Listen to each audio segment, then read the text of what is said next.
Cheers, sir. Cheers, brother. वाह, tin tin tin tin. दोस्तों, चखने पे चर्चा में आपका बहुत बहुत स्वागत है। भाई होश फरमाइए। लो भाई, सी पैक में। अब सी हो गया, पैक करेंगे आप पे चर्चा। धन्यवाद धन्यवाद धन्यवाद। और हम भी ले लेते हैं। और पहला सवाल क्या है? सर संगीत तो पेश कर देते हैं।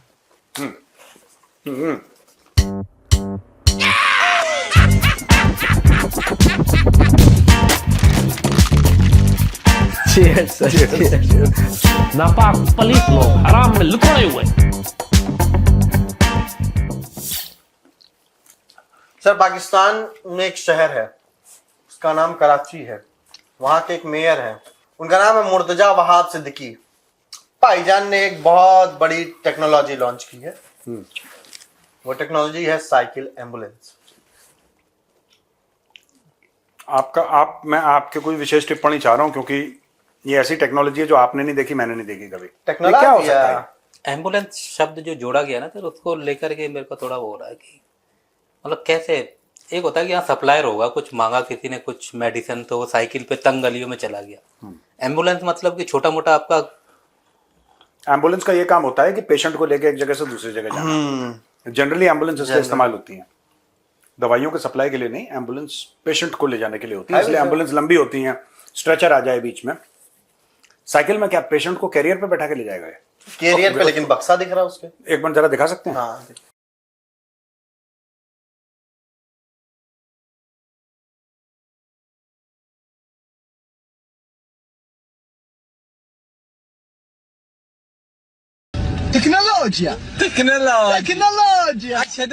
तुमने, मैं फ्रीडम फाइटर आपसे पूछना चाहता हूं, आप इस नई टेक्नोलॉजी आपने कभी सुना है ऐसा? मैंने तो नहीं सुना। सर साइकिल पे तो ठीक है, पर साइकिल पे एम्बुलेंस ये लाद के लाएगा कौन अंदर से? कोई या तो ऐसा है कि अपनी पीठ पे बैठा ले, जैसे विक्रम बेताल वाला सीन था, और फिर ये साइकिल चलाए। या तो आगे डंडे पे बैठा है, कपड़ा लपेट के साइकिल के। यार बीमार आदमी कैसे यार इतनी उम्मीद रखते हो? शाम को सर वो खा गया हो ज्यादा, वो क्या होता सर वो? अरे यार छी, घटिया बात है। पेट गड़बड़ा गया हो, कह रहे हो कि आप आओ साइकिल पे चलो। सर लेकिन एक चीज याद है, पता नहीं आपने वो चीज देखी कि नहीं? ऑब्वियसली देखी भी होगी। पहले ना हम लोग भी गांव में देखे कि साइकिल के आगे जो वो डंडा होता है ना, उसपे एक छोटी सी सीट लगाई जाती थी। हाँ, बच्चों के लिए। बच्चों के लिए उसमें बैठ के हम लोग ही गए बहुत सब। वो बड़ी सही चीज होती थी। आज तो एक पेशेंट के लिए कैसी कौन सी सीट लगाई जाएगी? हो सकता है सर कि पीछे जो बक्सा रखा हो उसमें भर दे। ये हो सकता है। ये वैसे इतनी हंसने वाली बात नहीं थी, जानबूझ के हंस रहा है। मैं हंसूंगा ही नहीं आज। नहीं, मैं एक बात बता रहा हूँ, आप बताओ। मैं आपसे पूछ रहा हूँ महेंद्र भाई, इनकी बात में कोई हंसने वाली चीज आपको लगी? सर अब वो कोई सुविधा दे तो दिक्कत, ना दे तो दिक्कत। अब कुछ दे ही रहे हैं, ले तो नहीं रहे। पहली बार ऐसा हो रहा है कि वो समाज को कुछ दे रहे हैं, दे रही है सरकार। हाँ, चाहे भले ही वो खाली साइकिल दे रही है। क्योंकि अभी उसने फ्रॉड करा था पंजाब में, जो पंजाब की चीफ मिनिस्टर थी, कि इलेक्ट्रिक बाइक देंगे। हाँ, बस आपको 20,000 रुपए डाउन। बस आपको 20,000 फ्री में इलेक्ट्रिक बाइक देंगे। फ्री में इलेक्ट्रिक बाइक देंगे, जिसके लिए आपको 20,000 डाउन पेमेंट, 15,000 और 2,000 रुपए आपके कटेंगे किस्त। ये फ्री की है। ये फ्री रहेगी। कितनी अच्छी योजना है सर। साइकिल आपके मोहल्ले में आई है और माइक में बोल रहा है कि टिडिंग टिडिंग, किसी के घर कोई बीमार शीमार हो तो बता दें। ये साइकिल एम्बुलेंस वाले। कोई सेंस है इस बात में? बताओ, कोई सेंस है? मुझे समझ में नहीं आ रहा। 1947 में जो मुल्क बना उसका सेंस था। ये भी ठीक है। अब ये तो ब्रह्मास्त्र वाला आर्ग्यूमेंट हो गया। हमारे पास कोई काट नहीं है जिसका। सर वो कोई बात नहीं सर, कई जगह पे बड़ा काम आता है। एकदम घर में कोई समस्या हो और एकदम नीचे एम्बुलेंस वाला आवाज लगा रहा हो, हाँ। ए भैया कोई बीमार है तो हमारे चाचा। लूज मोशन समस्या हो तो बताएं। हाँ। सर ये अमेरिकन पॉलिटिकल साइंटिस्ट हैं क्रिस्टीन फेयर। उन्होंने एक बड़ी बात कही है सर। उन्होंने कहा कि पाकिस्तान जो है उसको भारत की एग्जिस्टेंस से ही दिक्कत है। वो हर चीज में भारत से आगे निकलने की कोशिश करता है, इस चक्कर में भारत की एग्जिस्टेंस से ही चिढ़ता है। कोई कश्मीर कुछ ही सब मैं आपको लॉजिक बताऊं इस चीज का। सब उनका कोई है वीडियो है, कोई है, जरा बताइए। has Pakistan not even remotely considered abandoning its revisionism? In recent decades, its revisionism has actually expanded. It's not just about Kashmir anymore. So in other words, if the border ferry came down and said, here's a territorial dispensation that you can both live with, go forth and prosper, Pakistan would still be a menace. And the reason for that is that Pakistan is ideologically opposed to India. That Pakistan's concerns with India are not strictly speaking or even mostly security driven. And what Pakistan mostly sees itself trying to do is retard India's rise. So when I talk about some of the data sources that I'm going to use in this book, mostly I'm using Pakistan's own military journals. And they will say things like, even after the 1971 war, we were not defeated because we lost half of our country to a much larger military, and yet we're the only one in South Asia that can challenge India's rise. We're the only ones that can resist India's hegemony. So not only does Pakistan have territorial issues with India over Kashmir, which I'm going to argue are ideological, not security driven, what Pakistan really wants to do is assert its equality with India. And this is, of course, a preposterous thing for Pakistan to do. So the question is, why in the world does it do this? ये जो video में बोला है ना, मैं आपको थोड़ा सा एक्सपैंड कर दूं। सर, पाकिस्तान, जब लोगों ने ये पूछा भाई तुम्हारा मुल्क बन गया 14 अगस्त 47 को, एक नया मुल्क जन्म लिया पाकिस्तान, तो अगर पाकिस्तान बना है तो पाकिस्तान है क्या? पाकिस्तान है क्या?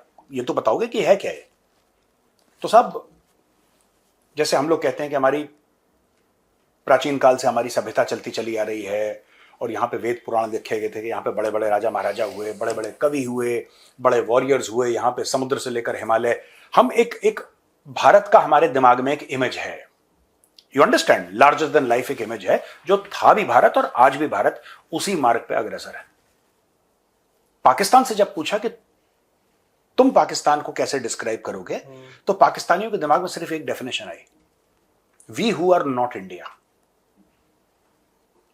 हम जो भारत नहीं है, यानी कि they have to do everything opposite.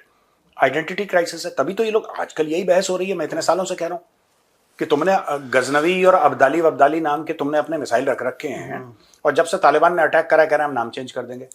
अबे गधे के बच्चों, तुमने नाम रखा क्यों था? तुम्हें ये बेवकूफ हो क्या तुम लोग? बिल्कुल दिमाग से पैदल हो गए। कोई भी मुल्क ऐसे नहीं करता, ये पता नहीं क्या क्या इनका, तो इनके चौंचले।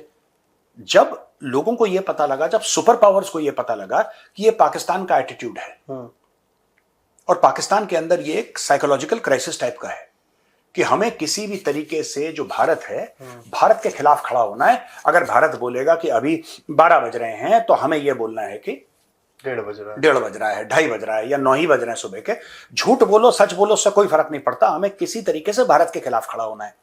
जब लोगों ने देखा, अब जैसे चाइना जैसा मुल्क है, अमेरिका जैसा मुल्क है, उसके लिए तो सोने की खान है। उसके लिए सोने की खान इसलिए है क्योंकि आपको फिर भारत के खिलाफ, आपको पाकिस्तानियों को मोटिवेट नहीं करना होता, आपको सिर्फ पैसे देने पड़ते हैं।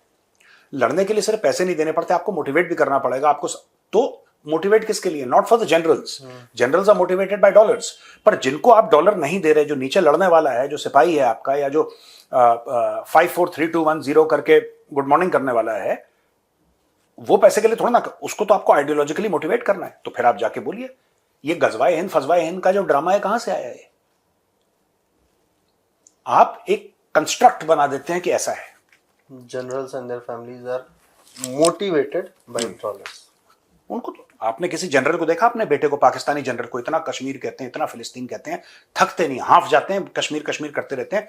कौन सा पाकिस्तानी आर्मी का जनरल को मारो गोली, कौन सा पाकिस्तानी आर्मी का ब्रिगेडियर या कर्नल उसने अपने बेटे को बोला कि बेटा जा, तू कश्मीर में जाके काफिरों से लड़ते लड़ते शहीद हो जा? जो कश्मीर में जाके लड़ता है वो गरीब का बेटा है। अमीर का बेटा दुबई में बैठता है, जैसे जनरल बाजवा का बेटा दुबई में। जनरल बाजवा को भी बीच में, शुरू में जनरल बाजवा को बहुत, बाद में तो जियो इकोनॉमिक्स की बात करने लगे, पहले बड़ा उनका जिहाद का गाजर हुआ करता था, बहुत गाजर खाते थे जिहाद का। तो वो जिहाद का गाजर खिला रहे हैं, टूट गया। हाँ, अब जिहाद का गाजर खिला रहे हैं सबको, पूरी कौम को। अर्ली डेज की बात कर रहा हूं, बाद में तो इंडिया के साथ पीस होना चाहिए, सब हो गया। जिहाद का गाजर खिला के खुद का बेटा कहां पे है? दुबई में। Saad Bajwa, he is in Dubai. तो ये सारे के सारे पाकिस्तानी एस्टेब्लिशमेंट का यही हाल है। तो उसी को वेपनाइज कर रखा है लोगों ने। अगले सवाल पे जाने से पहले भैया सवाल पूछो, उससे पहले मुझे वो याद आया था जब आपने बोला हिमालय से, ये वो बचपन में श्लोक पढ़ा था, उत्तरम यत् समुद्रस्य हिमाद्रस्य दक्षिणम वर्षम तद भारत नाम भारतीय संत। ये किसमें है? ये कहीं तो है। ये सर हमने तो टेक्स्ट बुक में पढ़ा, मुझे वो नहीं पता कहाँ है, आप सोर्स नहीं पता, बट ये किसी पुरान या उसका है सर, मतलब उपनिषद वेद किसी उसमें से है सर।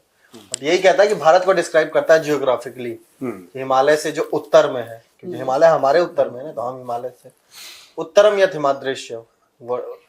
तो जो ये संस्कृत में भारत का एक डिस्क्रिप्शन है सर। अब मैं आपको पाकिस्तान का डिस्क्रिप्शन दूं। पाकिस्तान जेड़ा है ठीक है, हाँ, वो जो पाकिस्तान ऑक्यूपाइड कश्मीर है जो भारत से चोरी करा है, और जो साउथ में बलूचिस्तान है जो बलोचों से चोरी करा है, और जो ऊपर जाके जो खैबर पख्तूनख्वा है जो पश्तूनों से चोरी किया है, और जो सिंध है जो सिंधियों से चोरी किया है, ये चोरी के सारे इलाके बन के यहां पे पाकिस्तान अपना राज करना चाहता है। अब यहां पे जिन जिन का चोरी करा है, सिंध भी चोरी किया था सर।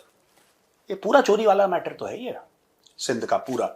ये जो कराची है, Karachi was part of Balochistan, Karachi was not part of Sindh. आज की तारीख में आप अगर कराची को सिंध से निकाल देंगे, सिंध में है क्या? सिंध का दूसरा बड़ा शहर हैदराबाद है, हैदराबाद सिंध में भी है, हमारा हैदराबाद है वहां पे भी है। आप कराची को इसमें से निकाल दो, है क्या? इनके पास कुछ नहीं है, ये ऐसे ही है, फर्जी वाले के लोग हैं लोग। सर पीओजेके में चुनाव है, हाँ, आम चुनाव जो है कौन सी तारीख को है? ये है सर 27 जुलाई। 27 जुलाई। हाँ, तो उसका जोश खरोश से जो है चुनाव प्रचार चल रहा है। जोश, खरोश और खरगोश तीनों। खरोश, खरोच, खरगोश, खरोच होती है वो, नहीं खुजली, अच्छा वो खाज होती है, खाज होती है जो मुनीर को है। सॉरी, चलिए। इनके मुंह में ये ऐसा मुंह बनाया जैसे कोई इनके नीम का पत्ता चला गया होगा। मुनीर को खाज कैसे हो सकती है भाई? मुनीर खुद खाज है। वो तो सर नहाता है रोज ही, बाकियों का तो मैं समझ सकता हूँ एक दो बारी। नहीं, नहाता तो शहबाज है रोज, वो स्विमिंग पूल में, सिक्योर फोन से बात करते हुए। वो तो 24 घंटे हाथ में रखता है सर, कब क्या हो जाए कुछ पता नहीं। हाँ सॉरी। तो सर वो जो है एक पत्रकार हैं, वो एक सोने से, पिछली बारी मैंने उनको कुछ ऐसा बोल दिया था, मोइन उनका नाम है सर, मंसूर अली खान। हाँ, ठीक ठाक, दुबले पतले। हाँ दुबले पतले ठीक ठाक। तो वो इंटरव्यू ले रहे हैं बिलावल भुट्टो का। तो उन्होंने बोला कि आपको लगता है कि 2024 का चुनाव निष्पक्ष था? तो वो तो क्वेश्चन सुन के पहले तो वो पिनक नहीं गया, वो भड़बड़ा गया थोड़ा सा, फिर कह रहा है कि नहीं, मेरे जन्म से पहले, मेरे जन्म के बाद भी पाकिस्तान के हालात ऐसे रहे हैं कि चुनाव ऐसे ही होते हैं यहाँ पे। पता नहीं क्या कहना चाह रहा था, पर वो घुमा के यही कह रहा है कि परिस्थितियां ऐसी होती हैं कि चुनाव ऐसे ही होते हैं, मेरे जन्म से पहले, मेरे जन्म के बाद। सुना सकते हैं बिल्लो का? जी सर। और आज आपसे पूछ लेता हूँ, क्या 2024 के इलेक्शन फेयर थे आपके ख्याल में? पाकिस्तान की तारीख में जितने इलेक्शंस, जब से मैं पैदा हुआ एटलीस्ट, ऑब्वियसली उससे पहले भी ऐसे ही होता रहा 1970s में, जो पाकिस्तान के इलेक्टोरल निज़ाम है उसमें चैलेंजेस रहे हैं, और उतना ही चैलेंजेस 2024 के इलेक्शंस में थे। बिल्लो का बयान। तो सर ये क्या कहना चाह रहा है, मेरे जन्म से पहले भी हुआ था सर ऐसा कि आर्मी ही करवाती है सारे वहाँ? हाँ, इलेक्शन कमीशन वहाँ पे आर्मी है। मैं आपको बताता हूँ, इलेक्शन कमीशन वहां पे नहीं, राइट, गलत नहीं बोल रहे वो। Election commission, stock market, supreme court, high court, district court, तो ये इलेक्शन में यही था सर, ये सब नहीं, ही इज राइट। मैं वो फेमस कहावत नहीं है पाकिस्तान के बारे में, पाकिस्तानी फौज के बारे में, कि जंग कदे जीती नहीं, इलेक्शन कदे हारिया नहीं। Pakistani army is the biggest political party of Pakistan, और ये सच है ये। और ये कहां से शुरू हुआ? क्योंकि जिन्ना नालायक था। जिन्ना, he was a greedy old man without morals। और जिन्ना ने क्या करा कि अपनी ही छवि में, अपनी ही परछाई में देश बनाया, which also is without morals। अब मैं आपको बताता हूं क्यों। अच्छा। जिन्ना को क्या करना चाहिए था कि he should have been a father figure, right? और फादर फिगर बन के जिन्ना को कोई सीट एक्सेप्ट नहीं करनी थी। आप महात्मा गांधी की 10 चीजों से डिसएग्री कर सकते हैं, वो आपकी मर्जी है, लेकिन महात्मा गांधी ने यह नहीं बोला आजादी के बाद। आजादी के कुछ समय बाद जिन्ना भी वहां पे खत्म हो गया ट्यूबरकुलोसिस से, और महात्मा गांधी जी की हत्या हो गई।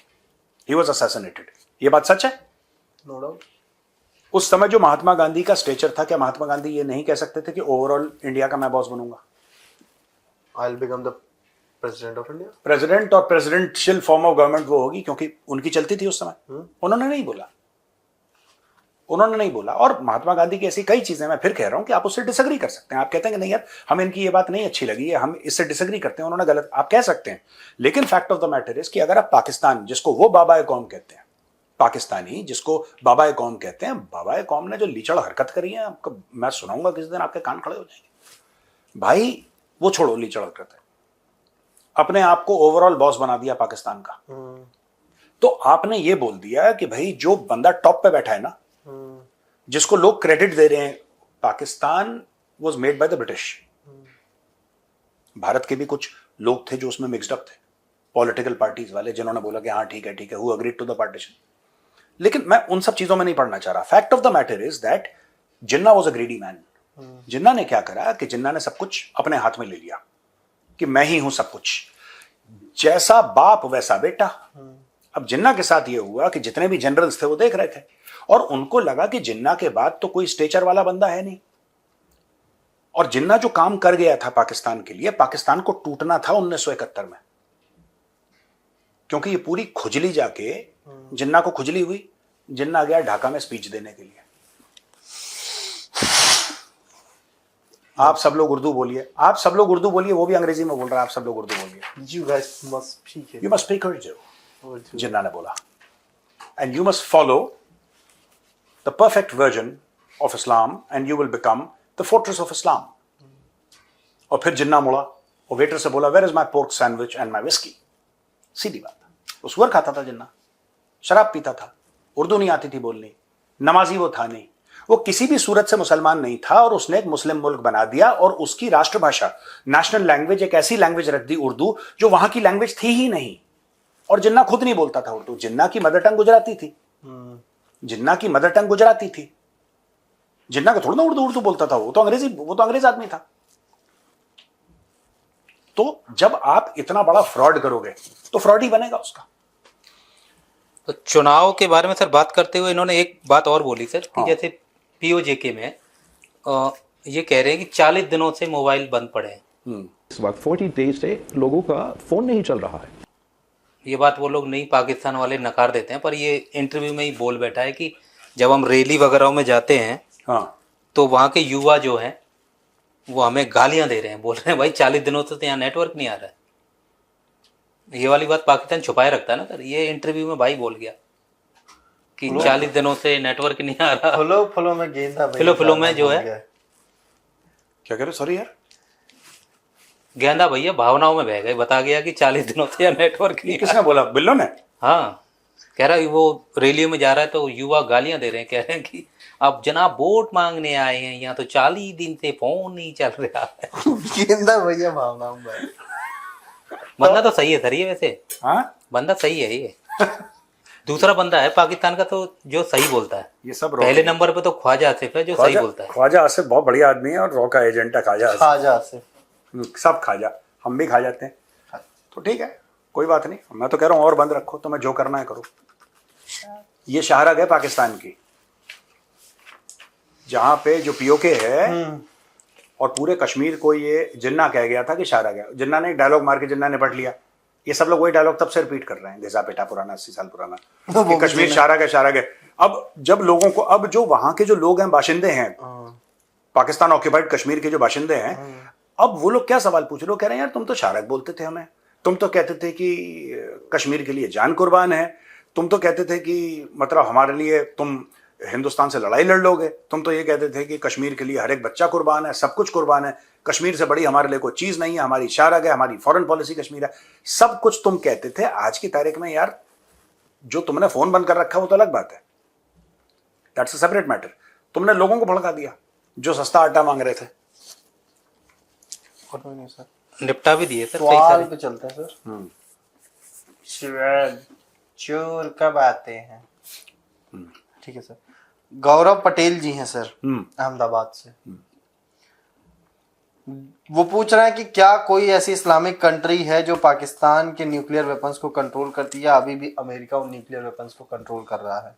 उनका दूसरा सवाल है, क्या हम अगले 12-18 महीनों में पाकिस्तान का पार्टीशन देखेंगे? नहीं, पाकिस्तान का पार्टीशन होगा, इतनी जल्दी नहीं होगा, कोई सोच रहा है कि 1-1.5 साल में हो जाएगा, I don't see it, number 1. Number 2, everything in Pakistan is controlled by the United states of America. Pakistan ने बोला, अब मांगने की इतनी आदत है ना, जब पाकिस्तान को ये लगा, या पाकिस्तान की जो अशराफिया है उसको ये लगा कि हम बहुत ज्यादा अमेरिका पे डिपेंडेंट हो रहे हैं, तो उन्होंने ये नहीं सोचा कि हमें खुद मुख्तार होना है, वो चाइना के ऊपर डिपेंडेंट होना शुरू हो गए. पहले एक पे डिपेंडेंट थे, फिर 1960, 1965, 70 के बाद वो 2 पे डिपेंडेंट हो गए. फिर सऊदी अरब के पास पैसा आया तो 3 पे डिपेंडेंट हो गए. कतर में गैस आई, वो 4 पे डिपेंडेंट हो गए. फिर IMF, वर्ल्ड बैंक से तो शुरू से सिलसिला था, उन पे डिपेंडेंट हो गए. फिर एशियन डेवलपमेंट बैंक शुरू हुआ, उस पर डिपेंडेंट हो गए. फिर वर्ल्ड बैंक से पैसा आया, वहां पे डिपेंडेंट. पाकिस्तान का जो न्यूक्लियर वेपन प्रोग्राम है, I believe with all my heart, I believe that it is under the control of the Americans. और जो अमेरिकन्स को नूर खान बेस पे जब ऑपरेशन सिंदूर के दौरान जो बमबारी वहां पे आपने भेजा था गुलदस्ता पर मौसम बांध के, उसमें चश्मदीद गवाह था वो. हाँ, तो वो जो आपने भेजा, उससे दुख किसको हुआ? क्योंकि उसके 24 घंटे पहले, उसके लिटरली 16 घंटे पहले जेडी वांस भारत में था, और जेडी वांस ने बोला कि भारत और पाकिस्तान की लड़ाई हो रही है, अमेरिका का कोई लेना देना नहीं है इसमें. आप जरा डालिए स्क्रीन पे जो उसका वो है. अचानक ऐसा क्या हुआ हबीबी 16 घंटे के अंदर कि पूरा अमेरिका का टेम्परेचर बढ़ गया? हमें जानना चाहती है, हम जानेगी. Well, habibi, it was a nice war. It was a beautiful war. वो बढ़िया. चलो सर, खत्म करें. एक और है. हाँ, दूसरा सवाल है सर. सवाल ये हसीद पंडित हैं सर, हाँ. दुबई से. हाँ, इनका प्रश्न ये है, ईरान इस बार सऊदी अरब, सऊदी पे या अमीरात पे या इजराइल पे हमला नहीं कर रहा है, तो ये युद्ध की लहर जो दूसरी पहले की है, इनका कहने का मतलब ये है कि युद्ध की जो लहर की तैयारी का ये कोई चरण है क्या, दूसरा वाला? कोई चरण नहीं है.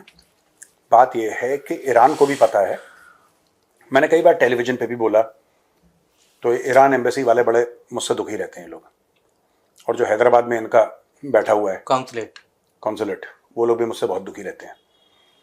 इसमें है क्या, मैं आपको बताता हूँ. बेसिकली ईरान जो है अंदर से चरमरा रहा है, ठीक है, और ईरान को ऐसा लगता है कि अगर वो इजराइल पे बमबारी नहीं करेगा तो इजराइल भी उसके ऊपर बमबारी नहीं करेगा. ठीक है, क्योंकि इजराइल जब करेगा ना तो इजराइल फिर लिहाज नहीं करता. अमेरिका बड़ा लिहाज से कर रहा है कि ये strategic location we should. हाँ, इनका कोई स्ट्रेटजी, वो निपटा देंगे पूरा. जब इजराइलीज के ऊपर बात आएगी तो वो निपटा देंगे. तो इजराइल अभी इस लड़ाई से दूर है ईरान के साथ. इजराइल हिजबुल्लाह के साथ बिजी है, और इजराइल ने तो बोल रखा है डोनाल्ड ट्रंप को कि आप बताइए, और वो दिन दूर नहीं है, मुझे ऐसा लगता है वो दिन दूर नहीं है जब इजराइल फिर से इस लड़ाई में कूद जाएगा.